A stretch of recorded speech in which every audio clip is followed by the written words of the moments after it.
اور اسی کو سپورٹ کرتے ہیں اور اور ترمیم کے خلاف ہیں. ہوگا چلے خان صاحب کو تو ہوگا لیکن اور کس کس کو نقصان ہوگا آپ کے اور اس کو نقصان ہوگا جو اس وقت جو ہے فارم 47 کے مطابق بیٹھے ہوئے ہیں. نواز شریف بھی اندر جائے گا, شہباز شریف بھی اندر جائے گا, یہ مریم بھی اندر جائے گی, یہ تمام جتنے کرپٹ مافیا جو ہیں یہ جو جنہوں نے اپنے ڈیل کے ذریعے کیسز ختم کروایا, ترمیم کے ذریعے اپنے کیسز سے جان چھڑوائی, یہ سارے قانون کی گرفت میں آئیں گے اور اندر ہوں. بالکل پوائنٹ آ گیا. اچھا بہت ساری اور بھی چیزیں, ایک تو یہ کہ مجھے 190 ملین پاؤنڈ کے حوالے سے کوئکلی بتائے گا کہ ایک جو بریت کا ڈیسیجن تھا اس کے اوپر کیا اپڈیٹ تھی, اس میں بھی آپ خود بھی موجود تھے ایز اے وکیل, تو اس کا کیا سٹیج ہے, اس کے لیے ویٹ کرنا پڑے گا ایونچولی جو مین اسٹریم جہاں پر ہو رہا ہے کیس, اس کی کیا اپڈیٹ ہے؟ دیکھیں پہلی بات تو یہ ہے کہ یہاں پر اب کراس ایگزامینیشن ہو رہا ہے آئی او پر, انویسٹیگیشن آفیسر کے اوپر. اچھا میں آپ کو مزے کی بات بتاؤں کہ ایک کیس بنایا گیا تھا, بلڈ کیا گیا تھا کہ عمران خان صاحب نے جو ہے وہ اس طرح سے سیکرٹ ڈاکومنٹ لے کر آئے فلاں کے. اچھا کسی نے آ کے کہا کہ ہم نے گڈ ول کے اندر کر دیا. اعظم خان نے جو اسٹیٹمنٹ دی ہے, جو مین آدمی ہے اعظم خان نے کہا ہے کہ میرے سامنے وہ اوپن نوٹ آیا, کیس ہی سرے سے ختم. حالانکہ اعظم خان کو آپ کو پتہ ہے اغوا کیا گیا, اس کے گھر والوں نے درخواست دی اور اغوا کر کے بیان لیا گیا. اسٹیٹمنٹ سے بھی انہوں نے انحراف کیا تھا میرا خیال ہے. جی اور اسٹیٹمنٹ سے بھی انہوں نے انحراف کیا اور انہوں نے جا کر وہاں پر گواہی دی ہے کہ وہ میرے پاس اوپن لیٹر آیا تھا. تو سارا یہ ان کا کیس جو ہے اس حوالے سے بالکل فارغ ہو چکا ہے. اب آئی یو کے اوپر کراس ایگزامینیشن ہے, اس کے اندر جو ہے انشاءاللہ تعالیٰ اب دیکھتے ہیں کیا فیصلہ آتا ہے, لیکن وہ آپ کو پتہ ہی ہے کہ جو ہے جس طرح سے ہوتا ہے. لیکن آج بریت کی درخواست جو ہے اس کے اوپر فیصلہ سنانا چاہیے تھا عدالت کو, جو کہ ہم نے درخواست دی تھی کہ بشرا بی بی صاحبہ کی بریت کی جائے, لیکن اس کو بھی محفوظ کر لیا گیا اور کہا گیا کہ مین فیصلے کے ساتھ جو ہے سنایا جائے گا. اب اس کے اندر پوائنٹ یہ تھا کہ کیونکہ سپریم کورٹ نے یہ اس کے اندر حکم جاری کیا ہوا تھا کہ جتنے بھی کیسز ہیں ان کا فائنل ڈیسیجن نہ دیا جائے. اچھا دو باتیں, ایک تو یہ کہ مجھے کیونکہ ان کا پھر تھوڑا سا میں آپ سے کچھ سیاسی لیجسلیشنز جو ہو رہی ہیں اسمبلی کی ان پہ بات کروں گی. ایک تو یہ کہ عمر ایوب صاحب آخر کس بنیاد کے اوپر یہ کہہ رہے ہیں کہ خان صاحب کا ملٹری ٹرائل نہیں ہوگا. ایک تو یہ کہ خان صاحب خود بھی کہہ چکے ہیں کہ مجھے لگ رہا ہے کہ ہوگا, لیکن عمر ایوب صاحب نے کس بیک گراؤنڈ کے تحت کہا. دوسرا یہ کہ یہ جو جسٹس فائز عیسیٰ صاحب ہیں ان سے کتنی مطلب ایکسپیکٹیشنز ہیں, ان کا ٹینیور تو اب شاید بڑھ جائے, تو ایک تو پہلے تو یہ کہ اس کے اوپر کیا ٹیک ہے آپ کا؟ دیکھیں پہلی بات تو یہ ہے کہ جو قاضی فیصل صاحب ہیں ان کے بارے میں ہم نے سنا کہ جس طرح رانا ثناءاللہ صاحب نے فرمایا, کسی نے تو کہا بلکہ اعظم ازدارن نے کہا کہ وہ ایکسٹینشن کے حوالے سے تو وہ بات نہیں کرتے کہ ان کی مدت ملازمت میں توثیق کی جائے یا وہ ولنگ ہے. ہاں یہ ضرور انہوں نے کہا ہے کہ اگر تمام لوگوں کی ایج بڑھائی جاتی ہے تو پھر میری بھی بڑھا دی جائے, تو پھر اس میں بھی تو پھر آ جاتے ہیں جب ایج بڑھائی جائے گی تو پھر ڈیفینیٹلی وہ اس کے اندر آئیں گے. لہٰذا یہ صرف سب ججز کی بڑھائی جائے گی نا ایک طرح سے. دیکھیں سب کی بڑھائی جائے گی تو اس کے اندر فائدہ کس کو دینا ہے بیسیکلی. اس وقت کاز کیا ہے, 17 ججز سے بڑھا کر اگر آپ 7 نئے ججز بڑھانا چاہتے ہیں تو اس کے مقصد پیچھے کیا ہے؟ اس کے پیچھے مقصد یہی ہے کہ جو ایک چوری کی گئی تھی, جو ایک ڈاکہ ڈالا گیا تھا, اس کے اوپر پردہ ڈالنے کے لیے پھر آپ کو 100 چوریاں کرنی پڑ رہی ہیں. جو 8 فروری کو ڈاکہ ڈالا گیا تھا, جو پٹیشن مختلف لگی تھیں, چاہے ریزرو سیٹس کی ہوں چاہے فنڈامنٹل رائٹس کی ہوں, تو جب تعداد انہوں نے دیکھا کہ اب انصاف دینے والے ججز زیادہ تعداد میں ہو گئے ہیں اور پریشر میں آنے والے کم ہیں, پھر انہوں نے کہا کہ تعداد اپنی بڑھا دی جائے. یہ بھی تو اپنی جگہ حقیقت ہے نا کہ 60,000 کیسز بھی پڑے ہوئے. جی ملٹری ٹرائل پہ آئے, پھر میں واپس اس پہ آتی ہوں. جی ملٹری ٹرائل کی بات کی آپ نے. دیکھیں ملٹری ٹرائل جو ہے خان صاحب کا نہیں ہو سکتا. پہلی بات تو یہ ہے کہ سپریم کورٹ کے 5 ممبر بینچ نے یہ فیصلہ دیا تھا جس میں قاضی فیصل صاحب تھے کہ آئینی ترمیم کے بعد بھی ملٹری ٹرائل نہیں ہو سکتا. سیکنڈ بات یہ ہے کہ ملٹری ٹرائل جو ہے اس وجہ سے نہیں ہو سکتا کیونکہ جو ہے وہ آئین کے اندر سویلین کا ملٹری ٹرائل ہو ہی نہیں سکتا. جب آپ نے دہشت گردی کے مقدمات بنا دیے ہیں تو دہشت گردی کی عدالت میں وہ چلنا چاہیے, چاہے وہ سچا ہے یا جھوٹا ہے. اور سیکنڈ یہ ہے کہ اس کے لیے ایک پروسیس ہے کہ آپ نے آفیشل سیکرٹ ایکٹ کے تحت وہ دفعات شامل کی ہیں اس ایف آئی آر کے اندر, یعنی کہ کیا وہ جرم ہوا ہے جو آفیشل سیکرٹ ایکٹ کی خلاف ورزی ہوئی ہے. پھر اس کے ساتھ ساتھ جو ریکوائرمنٹس ہیں وہ کوئی ریکوائرمنٹس پوری ہوتی نہیں ہے اور نہ ہی آئین پاکستان اس کی اجازت دیتا ہے. بالکل ٹھیک. اچھا اب میں فائز صاحب واپس آتی ہوں. جو لیجسلیشن اس وقت قومی اسمبلی اور سینٹ میں کی جا رہی ہے اس میں جیسے نمبر آف ججز کی تعداد بڑھانے کی بات ہوئی, پھر وہ بل بھی مؤخر کر دیا گیا. ایک تو یہ کہ یہ بھی اپنی جگہ ایک حقیقت ہے کہ 60,000 کے قریب کیسز پڑے ہوئے ہیں کورٹس میں, لیکن پی ٹی آئی کی ریزرویشن یہ کہ پہلے لوور کورٹس میں ججز بڑھائے جائیں. ایک تو اگر فائدہ بظاہر چیف جسٹس کو پہنچ رہا ہے تو باقی ججز اس پہ کیا ری ایکشن دے سکتے ہیں آپ کے خیال میں یا نہیں دے سکتے؟ آپ خود بھی وکیل ہیں, باقی طرف سے اگر خاموشی ہو تو ایونچولی پھر سب کو فائدہ اس کا حاصل ہوگا. ایک تو کیا اس کے واقعی صرف منفی ہی اثرات ہوں گے جس کے اوپر بات کی جا رہی ہے؟ دوسرا یہ جو قانون سازی ہو رہی ہے بظاہر سینٹ یا قومی اسمبلی میں, اس کے نقصانات کتنے ہو سکتے ہیں آپ کے خیال میں؟ میں یہ سمجھتا ہوں کہ اس وقت جو ساری صورتحال کی جا رہی ہے کیونکہ فارم 47 والے ہیں ناجائز ہیں, ان کو کسی نے مینڈیٹ نہیں دیا, تمام اپنے حلقے آ رہے ہوئے ہیں. ان کا نواز شریف جو قوم کی آخری امید تھا وہ بھی اپنا حلقہ آ رہے ہوئے, تو پھر پیچھے کیا رہ جاتے ہیں. نمبر 1 آج بھی بات ہو رہی تھی, میں بھی خان صاحب سے مل کے آیا ہوں, وہ کہہ رہے تھے کہ جو مریم ہے, میں انہیں جب بتایا نا تو وہ ہنسنے لگ پڑے کہ وہ وائس چانسلر جو ہیں ان کے انٹرویو کر رہی ہے. انہوں نے کہا کہ جو خود جو ہے اپنا حلقہ آ رہی ہے جس کو پتہ ہی نہیں, انہوں نے کہا کہ میں یہ بلاول کی تو اسٹیٹمنٹ آتی ہی نہیں ہے نا کسی اخبار کے اندر, تو اگر کوئی اسٹیٹمنٹ اس مریم کی ہو تو یہ بڑی انٹرٹینمنٹ والی ہوتی ہے، اس کی اسٹیٹمنٹ مزاحیہ سی ہوتی ہے، یعنی کہ اس طرح کا اعلان جا کر دے گی کہ مثال کے طور پر جی ہم جو ہے وہ شیشے کی ٹرین جو ہے یہاں سے راولپنڈی سے جو ہے وہ مری تک بنا رہے ہیں، جو کہ بندہ دیکھ کے کہتا ہے کہ کیا کر رہے ہو، ان کے پاس خزانے کے اندر پیسے نہیں ہیں، ایسا اعلان کر دیں گی، بعد میں دیکھیں گے کہ پیسے کتنے تھے جیب میں۔ بات یہ ہے کہ یہ تمام ناجائز لوگ جو یہاں پر بیٹھے ہوئے ہیں ان کی کوئی حیثیت نہیں ہے، کوئی وقت نہیں ہے، یہ اس چوری کو چھپانے کے لیے سارا کچھ کر رہے ہیں تاکہ ججز کی تعداد بڑھائی جائے، توہین عدالت کا قانون چینج کیا جائے، عدلیہ کے اندر مداخلت کی جائے۔ دیکھیں ریاست کی 3 ستون ہیں، عدلیہ، مقننہ۔ لیکن عدلیہ کی طرف سے ریاکشن نہیں آ رہا، بظاہر خاموشی ہے، میں یہی جاننا چاہ رہی ہوں۔ نہیں دیکھیں عدلیہ نے بیٹھ کر کوئی یہ تو نہیں ہے کہ پریس کانفرنس ججز نے کرنی ہے، عدلیہ نے یہ تو نہیں کرنا کہ ججز نے بیٹھ کر جو ہے وہ فوراً سماعت کر دینی ہے کہ یہ کیوں کیا جا رہا ہے۔ پارلیمنٹ کا کام ہے قانون سازی کرنا، لیکن قانون سازی جو ہے وہ دیکھنا ہے کہ آئین کے مطابق ہے یا نہیں۔ اگر آپ پرسنل اسپیسیفک لاز بنائیں گے، اپنے لیے بنائیں گے جو پوری دنیا کو نظر آئے گا، تو ڈیفینیٹلی پولیٹیکل جماعتیں آگے سے ریزسٹنس کریں گی، اور جب معاملہ چیلنج کیا جائے گا، اس بل کو چیلنج کیا، اس لا کو چیلنج کیا جائے گا، تو ڈیفینیٹلی جو ہے وہ اس کے اوپر وہ سماعت ہوگی اور وہ پھر ججز اپنے لباس دیں گے۔ میں اسی پوائنٹ پہ آتی ہوں۔ اب فرض کریں جو خبریں ہیں کہ کچھ دنوں میں، آنے والے دنوں میں پارلیمنٹ میں ایسا قانون لایا جائے گا جس میں جب نمبر گیم پورا ہوگا تو پھر یہ آئینی ترمیم کی طرف جائیں گے جو کہ اس قسم کی قانون سازی سے ریلیٹڈ ہے۔ تو اگر ایسا ہو جاتا ہے تو پھر تو اپوزیشن کی حیثیت سے آپ کورٹ میں بھی جائیں گے تو وہ کہیں گے یہ تو آئین کا حصہ بن چکا ہے۔ نہیں دیکھیں بات یہ نہیں ہے، دیکھیں آپ نے دیکھنا سب سے پہلے یہ ہے کہ کیا آپ کے پاس میجورٹی ہے۔ نمبر 2 بات یہ ہے کہ میجورٹی کیسے اگر بنائی گئی یا بنانے کی کوشش کی جا رہی ہے، اس کے پیچھے ویسے تو میجورٹی نہیں ہے حکومت کے پاس۔ 17 سیٹیں والے جو ہیں، جیسے دھاندلی سے ان کو جتوایا گیا، پھر جماعتیں ساتھ ایڈ کی گئیں، پھر ہمارے سیٹیں جیتی ہوئی اسے ریکاؤنٹنگ کے اندر آیا گیا ہے۔ اور آکسفورڈ یونیورسٹی کے الیکشن کے اوپر انہوں نے کہا کہ دیکھیں وہ میں اس سے پہلے 10 سال رہ چکا ہوں، تو اس میں جو ہے یہ اتنا اس چیز کو جو ہے وہ کر دی، انہوں نے ہماری کمپین خود ہی کر دی ہے۔ تو عقل کے اندھے ہیں جن کو صرف اور صرف ایک عمران خان کا بغض ہے جس کے چکر میں یہ سارا کچھ کر رہے ہیں۔ باقی بات رہ گئی کہ یہ ساری ترمیم کر رہے ہیں یا جو کچھ یہ کر رہے ہیں، یا آئینی ترمیم لے کر اگر آتے ہیں جو یہ کوشش کر رہے ہیں کسی کو خریدا جائے، کسی کو توڑا جائے، کسی کو جوڑا جائے، بلدیاتی حوالے سے بھی ہے، اسلام آباد کی بلدیاتی الیکشن کے اوپر بھی بڑا انیشیٹو ہے۔ بالکل، تو جو آئینی ترامیم ہے اگر وہ لے کر اس طرح سے آئیں گے تو بالکل اس کو بھی ہم دیکھیں گے کہ کورٹ آف لاء کے اندر لے کر جائیں اور اس کو چیلنج کریں، کیونکہ کوئی بھی آئین کے اندر بھی اگر ترامیم اگر آپ نے کرنی ہے تو آپ نے دیکھنا ہے کہ بیسک رولز یا بیسک اصول کیا ہیں۔ بیسک رولز اگر آپ نے دیکھنا ہے، فار ایگزامپل اگر ایک بندہ جو ہے اس کو مار دیا جاتا ہے اور اس کے اوپر ایک ایسا بل لے کر آیا جاتا ہے کہ مارنے کی کوئی سزا ہی نہیں ہوگی یا اس کو کوئی پکڑ نہیں ہوگی، تو فوراً وہ اس ملک کے اندر قانون کی خلاف ورزی ہوگی، اس کی آئین کی پامالی ہوگی، تو ڈیفینیٹلی اس کو جب دیکھا جائے گا تو وہ ریٹین نہیں کر سکتا۔ 8 ستمبر کو کیا کرنے جا رہے ہیں نا، یہ بھی ایک ڈسکشن ہو رہی ہے کہ شاید پاکستان تحریک انصاف کی وہ تیاری نہیں ہے، کیونکہ جو بیسک اس کے لیے اسٹیپس لینے ہیں وہ ابھی تک نہیں لیے جا سکے ہیں، بیسک جو اسٹرینتھ ہے وہ خیبر پختونخوا سے آنی ہے، ان کے اوپر زیادہ بوجھ ہے، ایسا کچھ ہے یا بھرپور تیاری ہے 8 ستمبر کی؟ 8 ستمبر کی بھرپور تیاری ہے۔ کے پی کے سے انشاءاللہ قافلے علی مین صاحب میٹنگ مسلسل کر رہے ہیں، ہمیں پورا ہمارے ساتھ ان ٹچ ہیں، جلسہ کمیٹی جو ہے اس میٹنگ کا اب آپ کو لگتا ہے کوئی رکاوٹ ڈالنے کی کوشش کی جائے گی؟ ممبر ہوں۔ اور دوسرے نمبر پر یہ ہے کہ ابھی ہم سنگجانی کی جگہ جو ہے وہ آج دے دی گئی ہے، سنگجانی کے اوپر جو تمام ہم اپنے جتنے بھی ووٹر سپورٹرز ہیں ان کو ہم نے بتا دی ہے، کال دے دی ہے، تمام M P As, M N As, اب جگہ، ٹائم اور اسٹرینتھ پہ کوئی مسائل موجود نہیں، کوئی مسئلہ نہیں ہے، مسئلہ صرف ایک ہے، مسئلہ یہ ہے کہ ہمیں روٹ پلان جو دیا گیا وہ غلط دیا گیا ہے۔ وہ کیسے غلط دیا گیا ہے؟ کیونکہ دیکھیں اگر بات کی جائے نا کہ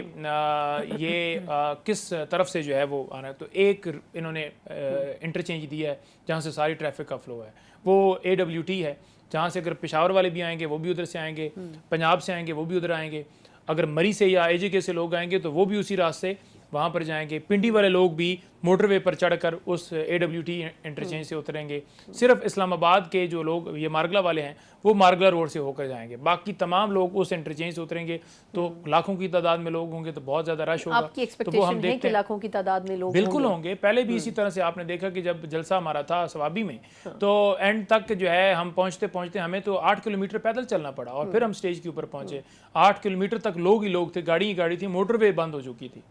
چلیے بہت بہت شکریہ نعیم حیدر پنجودہ صاحب، 8 سال سے بڑے پر امید ہیں، پاکستان تحریک انصاف کی اپنی ایک حکمت عملی ہے اور یقیناً اگر یہ شو کامیاب ثابت ہوتا ہے تو پھر آگے آنے والے دنوں میں لاہور میں جو جلسہ کیا جا رہا ہے اس حوالے سے بھی ان کی توقعات مزید ہائی ہوں گی۔ ایک مختصر وقفہ اور اس کے بعد بات کریں گے ماہر معاشیات قیصر بنگالی صاحب سے، جنہوں نے کچھ دنوں پہلے رائٹ سائزنگ کمیٹی سے اپنا استعفیٰ پیش کر دیا اور اس کی بڑی وجہ انہوں نے یہ قرار دی کہ حکومت کی جو انٹینشنز ہیں وہ رائٹ سائزنگ نہیں ہے بلکہ مسائل کچھ اور ہیں جس کے اوپر کھل کر بات کرنے کی ضرورت ہے۔ ان کی رائے جانیں گے ایک بریک کے بعد۔